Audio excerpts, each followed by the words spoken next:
3 năm sau khi tôi nằm xuống, cô bồ cũ mà tôi từng đá đã quay về nước. 3 năm trước, vào ngày cưới, tôi đã bỏ rơi cô ấy. Giờ đây, cô ấy bỗng chốc trở thành ngôi sao đỉnh đám. Tối đầu tiên quay về, cô ấy tổ chức ngay một buổi tiệc hoành tráng.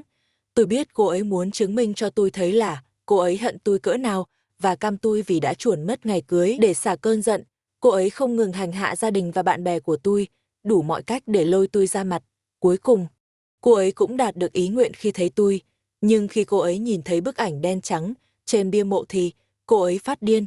Ngày đầu về nước, cô ấy đã tổ chức một buổi tiệc mừng lớn, lan tin khắp nơi, mời cả đám bạn cũ. Tại buổi tiệc, cô ấy diện một chiếc váy dạ hội lộng lẫy, trang điểm sắc sảo, đứng giữa đám đông, nổi bật như ánh mặt trời. Ánh mắt cô ấy lướt qua đám đông, như đang tìm kiếm điều gì đó. Giai điệu du dương vang lên từ cây piano ở giữa sàn nhảy, mọi người nhảy múa vui vẻ. Bỗng nhiên, một tiếng hét vang lên, phá tan không khí vui vẻ đó. Tôi nhận ra ngay, đó là Vivi. Cầu xin các người, cho tôi vào đi mà. Mọi ánh mắt đều đổ dồn về phía trung tâm sảnh, nơi có một người phụ nữ ăn mặc rách rưới đang quỳ gối. Bà ấy đầu tóc bù xù, trông rất khổ sở. Hai bảo vệ đứng bên cạnh, định lôi bà ấy ra ngoài. Đám đông bắt đầu xì xào. Ai đây nhỉ? Sao mà bốc mùi thế này? Bảo vệ, mau lôi bà ấy đi. Tôi đứng đó, ngao ngán vẫy tay trước mũi. Hai bảo vệ cố gắng vặn tay mẹ tôi. Tôi chỉ biết dậm chân tại chỗ. Nhưng mà, tôi chỉ là một linh hồn thôi. Đột nhiên, trong đám đông vang lên một giọng nói khác. Đó là Trần Ngọc, bạn học cấp 3 của tôi. Sao người này trông quen quen nhỉ? Hình như là mẹ của Trần Nhất thì phải. Ngọc là bạn cùng bàn của Châu Thế Uyên thời cấp 3. Cậu ấy là một trong số ít người không bắt nạt Thế Uyên. Tôi nhìn Ngọc, hy vọng cậu ấy sẽ giúp đỡ mẹ tôi. Nhưng cậu ấy nhanh chóng bị ai đó bịt miệng lại. Có lẽ cậu ấy nhận ra mình lỡ lời, nên lùi lại 2 bước. Châu Thế Uyên nghe thấy cái tên quen thuộc, liền bước tới. Tôi nhìn bóng dáng quen thuộc trước mặt, cảm giác như trái tim ảo trong thân thể này cũng đang đập trở lại. 3 năm đã trôi qua. Cô ấy càng ngày càng xinh đẹp, ánh mắt càng kiên định, nhưng dấu vết thời gian đã hằn trên khóe mắt. 3 năm qua, chắc chắn không hề dễ dàng với cô ấy. Nhìn cô ấy bây giờ, tôi tin rằng quyết định năm xưa của mình không sai. Mẹ tôi nhìn thấy Uyên bước tới, liền cố gắng thoát khỏi sự khống chế của hai bảo vệ. Bà ấy bò tới, nắm lấy vạt váy của Thế Uyên. Vi, làm ơn cho dì mượn chút tiền đi. Phẫu thuật của Trình Trình chỉ thiếu 20 triệu nữa thôi. Dì hứa sẽ làm trâu làm ngựa cho cháu suốt đời. Cầu xin cháu cứu Trình Trình. Trình Trình là em gái tôi. Nó bị bệnh thận bẩm sinh. Em tôi lại có nhóm máu hiếm. Chờ đợi suốt 3 năm thì bệnh viện mới tìm được nguồn thận phù hợp. Nếu lần này không phẫu thuật được thì có lẽ nó sẽ không đợi được đến lần sau. Mẹ tôi nghe tin Thế Uyên về nước nên tìm tới đây. Thế Uyên nhận ra mẹ tôi, nhếch miệng cười mỉa. Dì à, như dì nói đấy, cháu chỉ là một bình hoa thôi, làm gì ra tiền. Cô con dâu mà dì từng tự hào không phải giàu lắm sao? Trần Nhất đâu rồi? Sao lại để mẹ ruột tới đây kêu than như thế này? Hay là Bạch Nguyệt Quang chơi chán rồi? Xung quanh bắt đầu rộ lên tiếng bàn tán. Cái tên Trần Nhất này là ai vậy nhỉ? Nghe nói là bạn trai cũ của Vivi. Cưới hôm nào đó thì chuồn theo Bạch Nguyệt Quang. Những lời đồn thổi cứ thế lan truyền, người không biết gì lại thêu dệt, nên đủ mọi hình ảnh. 3 năm trước, Thế Uyên chưa nổi tiếng. Cô ấy từng gặp nhiều khó khăn, chịu đựng nhiều ánh mắt lạnh nhạt, trong đó có cả mẹ tôi. Nghe Thế Uyên nói vậy, mẹ tôi sững sờ, mẹ tôi miệng ngập ngừng, không biết nói gì. Mẹ tôi chỉ nghĩ rằng Thế Uyên đang oán hận những lời bà ấy từng nói. Mẹ tôi quỳ xuống, cúi đầu thật mạnh. Ngày xưa là do dì không nhận ra cháu, Vi, dì cầu xin cháu đấy. Tôi đau lòng nhìn mẹ, muốn đỡ bà ấy lên, nhưng không thể làm gì. Tôi nhìn thấy Thế Uyên siết chặt nắm tay, ánh mắt cô ấy có chút dằn vặt. Với khả năng hiện tại của Thế Uyên, sự thật ngày xưa có lẽ đã quá rõ ràng. Có lẽ cô ấy chưa bao giờ tin tôi. Thế Uyên nhìn mẹ tôi, kéo vạt váy lại một cách khó chịu. Mẹ tôi bị kéo ngã xuống đất, trông thật thê thảm. Nhìn cảnh tượng đó, Thế Uyên dường như càng vui. Cô ấy bảo trợ lý bên cạnh đưa một xấp tiền. Thế Uyên vung tay ném lên trời, những tờ tiền đỏ bay tứ tung. Đây là 2 triệu. Phần còn lại để Trần Nhất tự lo lấy. Đám đông lại ồn ào, nhiều người tán thưởng Thế Uyên. Cô Châu thật hào phóng. Nếu là tôi thì một xu cũng không cho. Cô Châu nhân tử quá. Cầm tiền rồi đi mau đi. Tiếng cười vang lên từ đám đông, thật chói tai. Mẹ tôi nhìn Thế Uyên, trong mắt ánh lên sự bất lực. Nhìn Thế Uyên quay lưng bỏ đi. Tôi muốn đuổi theo, nhưng bị bảo vệ giữ lại. Hai bảo vệ kéo mạnh tay mẹ tôi. Trần Nhất, nó không đến được. Không đến được đâu. Tiếng hét đầy tuyệt vọng của mẹ tôi bị cánh cửa lớn đóng kín chặn lại. Bà ấy thoát khỏi sự kìm kẹp của bảo vệ, quỳ xuống nhặt từng tờ tiền, máu chảy tràn trên gương mặt bà ấy. Miệng không ngừng lẩm bẩm, Trần Nhất, không đến được rồi. Bên ngoài sảnh tiệc, người người qua lại, họ chỉ nghĩ rằng bà ấy là một kẻ điên đòi tiền. Vài ngày sau, Thế Uyên nghĩ rằng tôi đã quay lại tìm cô ấy, nhưng mãi mà cô ấy chẳng thấy bóng dáng tôi đâu. Một ngày nọ, khi đang đi dạo phố, cô ấy lại nhìn thấy mẹ tôi đang cố gắng gom góp tiền cho ca phẫu thuật của em gái tôi. Bà ấy ngồi bên ngoài một tòa nhà sầm uất, giữa dòng người qua lại, quỳ rạp xuống đường, cúi đầu thật thấp. Mỗi khi có người tốt bụng cho tiền, dù ít hay nhiều, bà ấy đều cúi đầu lại một cái. Tôi đứng cạnh mẹ mình, nhưng chẳng thể làm gì. Lúc đó, Châu Thế Uyên xuất hiện, đá mạnh vào cái bát sứ trước mặt mẹ tôi. Trần Nhất chắc chạy theo bà giàu có nào rồi, đến cả mẹ ruột cũng chẳng thèm ngó ngàng gì. Đúng là đồ cặn bã. Nụ cười trên môi Thế Uyên trông thật đắc ý. Nhưng mẹ tôi không nói lời nào. Mẹ chỉ cúi đầu, nhìn mẹ mình như vậy. Thế Uyên bỗng dưng đá văng cái bát sứ, kêu lớn, mọi người đừng tin bà ta, chỉ là kẻ lừa đảo. Muốn lợi dụng lòng thương của mọi người thôi. Nghe vậy, đám đông bắt đầu phụ họa theo. Tôi đã bảo mà, đúng là kẻ lừa đảo, có tin đâu. Con người lúc nào cũng chỉ tin vào điều họ nghĩ là sự thật. Mẹ tôi mắt đỏ hoe, tay trống xuống đất. Nước mắt nhỏ từng giọt trên tờ báo dưới chân. Cô muốn gì thì mới tha cho tôi đây. Mẹ tôi run rẩy, giọng đầy bất lực. Dì nói gì mà nặng nề thế? Tôi chỉ không muốn dì khổ sở như vậy thôi. Nếu Trần Nhất chịu đến đây quỳ trước mặt tôi sẽ đưa ngay 20 triệu, chứ không phải 200 triệu cũng được. Mẹ tôi ngước nhìn Thế Uyên, đột nhiên bật cười. Cô sẽ không bao giờ gặp lại nó đâu. Cô không xứng đáng. Thế Uyên nghe vậy như bị đâm trúng tim, cười nhạt. Được thôi, chúng ta cứ chờ xem. Nói xong, Thế Uyên đi thẳng, giày cao gót giẫm mạnh xuống sàn. Tôi nhìn theo bóng dáng cô ấy, cảm thấy đau lòng, nhưng trong lòng cũng chờ đợi điều gì đó. Khi cô ấy biết sự thật, liệu có còn ung dung như vậy không? Trong bệnh viện, em gái tôi nằm trên giường với đủ loại ống cắm khắp người. Gầy gò xanh xao, bệnh tật đã hành hạ, khiến nó chẳng còn nhận ra được nữa. Mẹ tôi ngồi cạnh giường, nhẹ nhàng vuốt ve trán nó. Em gái tôi, Nhã Nhã, đã hôn mê 3 ngày. Năm mơ tỉnh dậy câu đầu tiên đã khiến mẹ tôi khóc không ngừng. Mẹ ơi, con đau quá. Tim tôi như bị thắt lại, muốn khóc nhưng lá ma thì không có nước mắt. Mạnh mẽ lên, Nhã Nhã, sắp ổn rồi. Mẹ sẽ gom đủ tiền, rồi con sẽ được phẫu thuật thôi. Em gái tôi biết mẹ đang an ủi. NHN vết thương trên mặt mẹ, nước mắt nó lăn dài. Mẹ ơi, con không muốn chữa nữa, mẹ đưa con về nhà đi, phải chữa. Dù mẹ có mất mạng này cũng phải cứu con. Bỗng có tiếng bước chân quen thuộc vang lên. Hóa ra sắp chết thật à, tôi cứ tưởng là giả. Nhìn thấy vết thương trên mặt mẹ, nước mắt em tôi cứ chảy dài. Mẹ ơi, con không muốn chữa trị nữa. Con muốn về nhà. Mẹ tôi đáp ngay, nhất định phải chữa. Dù có phải đổi cả mạng này, mẹ cũng phải cứu con. Đột nhiên, có tiếng bước chân quen thuộc vang lên. Ồ, thì ra là có người sắp chết thật. Tôi cứ tưởng là nói đùa. Chú Sĩ Vi bước vào, ánh mắt chú đảo quanh phòng, như đang tìm kiếm thứ gì đó. Em gái sắp chết đến nơi rồi, mà chén y vẫn chưa ló mặt ra à? Mặt mũi anh ta còn quan trọng hơn cả mạng em gái chắc. Chỉ cần anh ta ra đây quỳ xuống nhận lỗi với tôi sẽ trả tiền phẫu thuật ngay. Em tôi khó khăn lắm mới thốt lên được. Chị Vi Vi, câu nói của em còn chưa kịp hết, thì đã bị chú cắt ngang, khuôn mặt chú đầy vẻ ghét bỏ. Đừng gọi tôi là chị. Nghe mà buồn nôn. Em tôi hoảng quá, không dám nói thêm gì nữa. Mẹ tôi quát, cô muốn làm gì thì làm, nhưng đừng làm sợ con tôi. Làm ơn ra khỏi đây.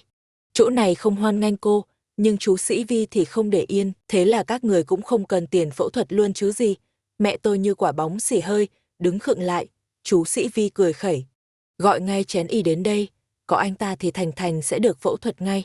Mẹ tôi chỉ đứng yên, không động đậy, còn em tôi thì im lặng, không khí như đông cứng lại.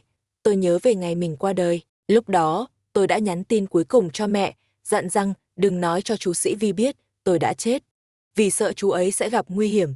Mẹ tôi vẫn luôn nhớ lời tôi dặn. Chú Sĩ Vi nhìn hai người đang im lặng trước mặt, ánh mắt càng lúc càng trở nên sắc lạnh. Mẹ con bà quý thằng đó quá nhỉ. Thôi đi, chén y sẽ không đến đâu. Mẹ tôi lắc đầu, nếu bà thương con trai bà đến thế, thì chọn đi, giữa nó và con gái bà. Thận thì thiếu gì người cần. Không lấy thì tôi sẽ chuyển cho người khác. Mẹ tôi hiểu ý của chú, liền quỳ sụp xuống chân chú Sĩ Vi lần nữa. Xin cô, đừng làm thế. không có thận thì Thành Thành sẽ chết mất. Tôi xin cô đấy, cô rộng lòng tha cho chúng tôi đi. Tôi nhìn mẹ, giờ đây trông bà thật lạ lẫm, tôi đã nói rồi. Gọi chén y đến mà quỳ xuống đây. Mẹ tôi đau đớn nhìn chú Sĩ Vi. Chén y, nó chết rồi, không đến được đâu. Chú Sĩ Vi dừng bước, quay lại nhìn hai người họ. Tôi thấy trong mắt chú lóe lên một tia lửa, rồi đột nhiên chú cười phá lên. Ha ha ha ha ha. Chết rồi á, thế thì quá tốt rồi. Cứ cho anh em nhà này tụ họp lại với nhau đi. Tôi mất chữ O mồm chữ A. Không tin nổi tai mình nữa. Tôi cứ nghĩ nhiều gì, ông ta cũng sẽ nghĩ lại chứ. Mẹ tôi nghe thấy những lời của chú Sĩ Vi, liền ngơ ngác đầy tội lỗi. Làm sao anh có thể nói như vậy chứ? Anh có biết là chén ni? Mẹ tôi lườm chú Sĩ Vi một cách đầy giận dữ. Tôi thấy tim mình như lên đến cổ họng. Chỉ một giây sau, chú Sĩ Vi cắt ngang lời mẹ tôi. Biết gì chứ? Là biết nó thích chơi đùa tình cảm của người khác, hay là biết nó thích cúi đầu trước mặt người khác? Mẹ tôi mắt trợn tròn, không tin nổi những gì mình nghe được. Em tôi nghe thấy chú Sĩ Vi nói vậy, giận tím mặt. Anh đi đi, anh không xứng với anh tôi. Mặt em tôi đỏ bừng lên, nhìn rất đau đớn. Mẹ tôi thì giận đến mức phải ôm ngực. Đột nhiên máy móc bên cạnh phát tín hiệu báo động. Em tôi thở dốc như muốn đứt hơi, mặt càng lúc càng đỏ bừng.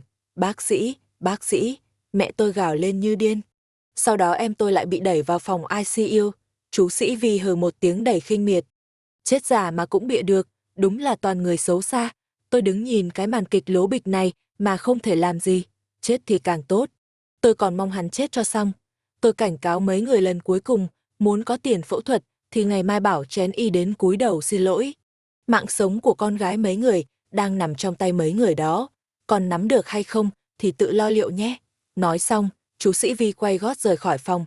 Tôi cũng lẽo đẽo đi theo sau. Ngày hôm sau, buổi ra mắt phim mới của chú Sĩ Vi diễn ra. Đây là bộ phim đầu tiên của chú sau khi trở về nước. Trong hậu trường, trợ lý nhỏ lo lắng hỏi, chị không sợ chén y đến phá đám mà? Chú Sĩ Vi tự tin đáp, sợ gì chứ? Chính hắn mới là người có lỗi với tôi mà.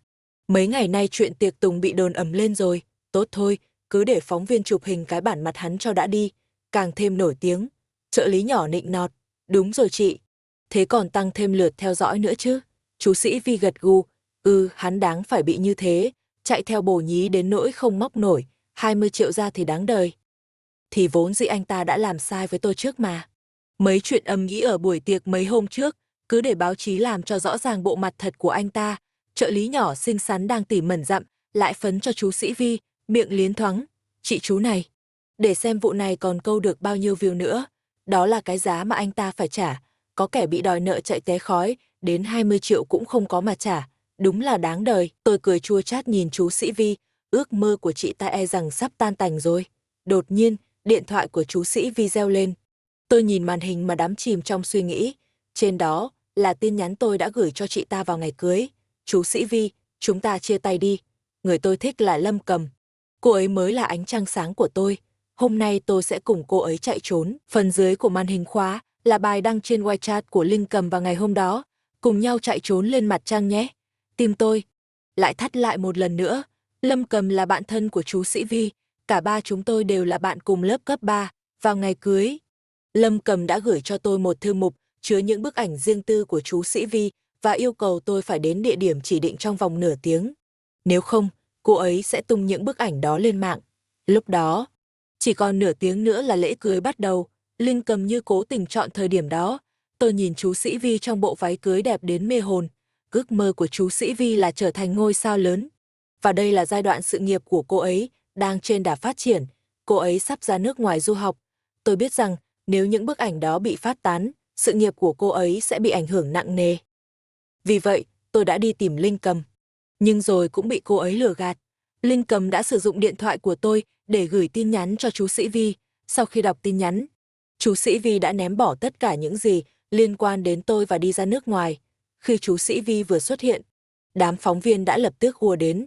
Chuyện xảy ra ở buổi tiệc mấy hôm trước đã lan đến tai báo chí, nhưng sự thật chỉ có rất ít người biết. Đột nhiên, một phóng viên hỏi một câu khiến gương mặt của chú Sĩ Vi lập tức tái nhợt. Cô chú xin hỏi, cô có biết việc bạn trai cũ của cô bị người bạn thân của cô sát hại không? Cô nói gì cơ, nhưng nghe thấy một bí mật động trời. Chú Sĩ Vi lập tức túm lấy tay phóng viên trước mặt. Cô nói lại lần nữa xem, bạn trai cũ của cô bị người bạn thân của cô, Lâm Cầm sát hại, chẳng phải cô ta làm vậy là vì cô sao? Phóng viên bị chú Sĩ Vi dọa, đến mức giọng nói cũng run rẩy. Ngay lập tức, biểu cảm của chú Sĩ Vi trở nên lạnh lùng. Tôi nói cho cô biết, nếu cô còn nói bừa, tôi sẽ kiện cô tội phỉ báng. Các phóng viên khác cũng ngửi thấy mùi Dreamer, liền đồng loạt đặt câu hỏi. Cô chú, đến giờ vẫn chưa tìm thấy thi thể bạn trai của cô, hung thủ giết người vẫn chưa bị kết án tử hình. Cô có suy nghĩ gì về việc này không? Một loạt câu hỏi ập đến, khiến chú Sĩ Vi cảm thấy chóng mặt, choáng váng. Thực ra chuyện năm đó cũng khá dùm beng. Tôi mất tích vào hôm đó, và chú Sĩ Vi đã lập tức ra nước ngoài. Vì vậy cô ấy không biết những gì xảy ra sau đó. Nhưng nếu muốn tìm hiểu, vẫn có thể tìm ra được. Không biết chú Sĩ Vi đang nghĩ gì mà trông cô ấy bỗng dưng lúng túng, khó chịu. Chết rồi, chết thật rồi, chết là tốt nhất. Chú Sĩ Vi gào lên trong tuyệt vọng. Chén Y vẫn là một kẻ bội bạc. Lâm Cầm đang ở đâu? Cô ấy mất kiểm soát và hét vào mặt đám phóng viên. Mọi người xung quanh đều bị bộ dạng này của cô ấy làm cho hoảng sợ. Không ai dám trả lời. Lúc này, một bóng dáng quen thuộc bước vào, trên tay ôm một khung ảnh. Mẹ tôi nhìn chú Sĩ Vi. Gương mặt mẹ không biểu lộ bất kỳ cảm xúc nào. Cô không muốn gặp Chén đi à? Tôi đã mang anh ấy đến đây rồi. Đột nhiên, chú Sĩ Vi như phát điên, lao đến túm lấy vai mẹ tôi. Bà đang lừa tôi, đúng không? Có phải Chén Y đã bảo bà làm vậy không? Tất cả các người đều là do Chén Y sắp đặt đúng không? Cô ấy gào thét. Niềm tin đã bám rễ trong cô suốt nhiều năm qua, giờ đây sụp đổ hoàn toàn. Ngay sau đó, anh ta ngất xỉu ngay trên sân khấu. Đến khi tỉnh dậy thì đã qua một ngày rồi. Lâu ngày thiếu chất quá nên anh ta bị thiếu máu. Tôi đã túc trực ở phòng bệnh của anh ta suốt. Khuôn mặt của anh ta lúc thì căng thẳng, lúc lại giãn ra. Thỉnh thoảng còn nói mớ. Chén Y, tại sao ngay cả cậu cũng bỏ rơi tôi? Tại sao không yêu tôi, nhưng lại cứ trêu đùa tôi? Tôi cảm thấy hơi đau lòng. Tôi muốn nói với anh ta rằng, từ đầu đến cuối, người tôi yêu chỉ có anh ta. Nhưng đến khi mở miệng, thì những lời đó lại tan biến mất tiêu. Khi tỉnh dậy, chú Sĩ Vi liền tự tay rút kim truyền ra, rồi chạy như điên sang phòng bệnh của em tôi. Giọng anh ta run rẩy hỏi, Chén Y rốt cuộc đã chết như thế nào? Mẹ tôi nhìn chú Sĩ Vi với ánh mắt phức tạp, rồi cuối cùng quyết định kể hết sự thật đã bị che giấu suốt 3 năm nay. Cuối cùng, sự thật ấy cũng phải được phơi bày ra ánh sáng.